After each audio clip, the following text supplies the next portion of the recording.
असं कसं पडायचं आई वडिलांच्या पाया? आणि नेता आला,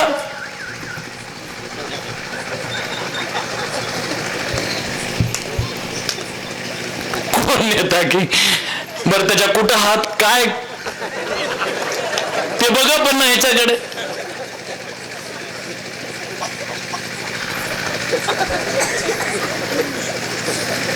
आणि त्याचा आशीर्वाद घेऊन काय? आणि ती देते का आशीर्वाद? त्याचा आशीर्वाद त्याच्या लेकाला, पोराला, पोरीला. हे आपले बापाला शिवाय दिला तर हे कोणाला काही बोले ना, नेत्याला काही बोललं की अंगाचे आग होते. साहेबाबद्दल बोलायचं नाही, साहेबाबद्दल बोलायचं नाही, बापाच्या अंगावर जाते.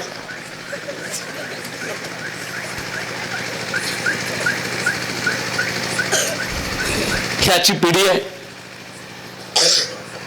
बापासारखा देव नाही, बापासारखा नेता नाही, बापासारखा जगात त्याची सर कोणाला येत नाही. त्याच्या सोबत राहा, तुमच्या आयुष्यात कधी मार्ग चुकणार नाही. ह्या नेत्या बित्यांच्या मागे इथलं जाम फॅड आहे.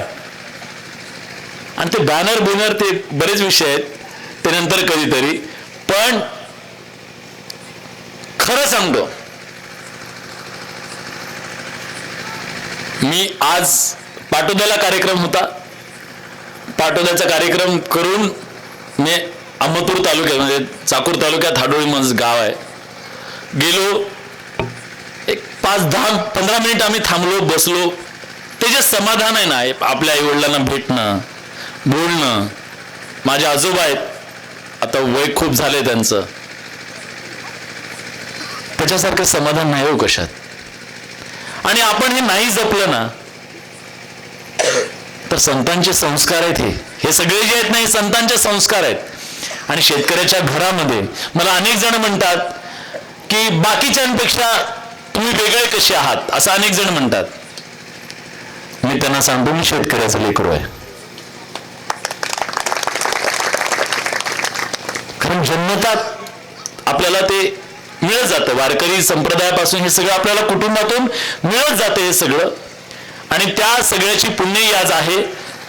आणि एक पुण्य तुम्ही सगळेजण करताय, ती म्हणजे शेतकऱ्याला वारकऱ्याशी जोडण्याचा. आणि हा जो धर्म आहे आपला, मानवतेचा जो धर्म आहे, त्या मानवतेच्या धर्माशी जोडण्याचं काम तुम्ही सगळेजण करताय. संतांचा विचार पुढे घेऊन जाण्याचं काम करताय. 18 पगड जातीची माणसं एका व्यासपीठावरती आणण्याचं काम करताय, एका मांडवात भेटण्याचं काम करताय. आणि आज समाजामध्ये दुभंगलेपण जे आहे त्या सगळ्यांना सांधण्याचं काम, ह्या सगळ्यांना एका हारात गुंफण्याचं काम कुठला राजकीय नेता, कुठला राजकीय पक्ष करू शकणार नाही.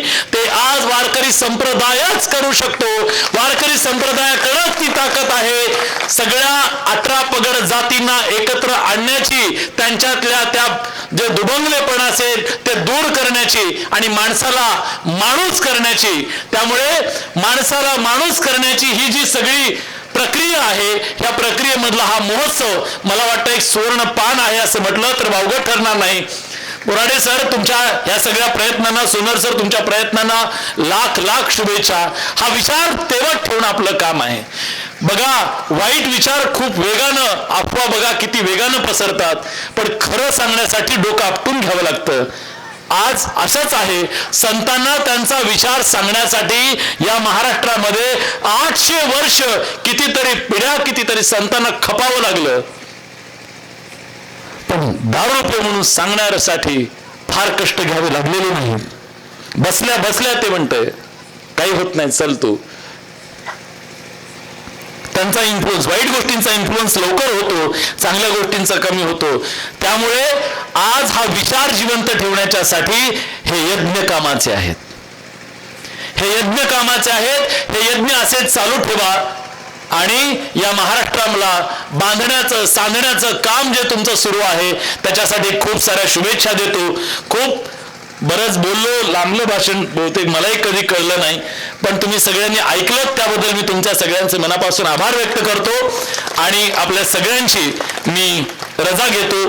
रामकृष्ण हरी. सगळ्या संतांच्या विचारांना वंदन. इथं काम करणाऱ्या सगळ्या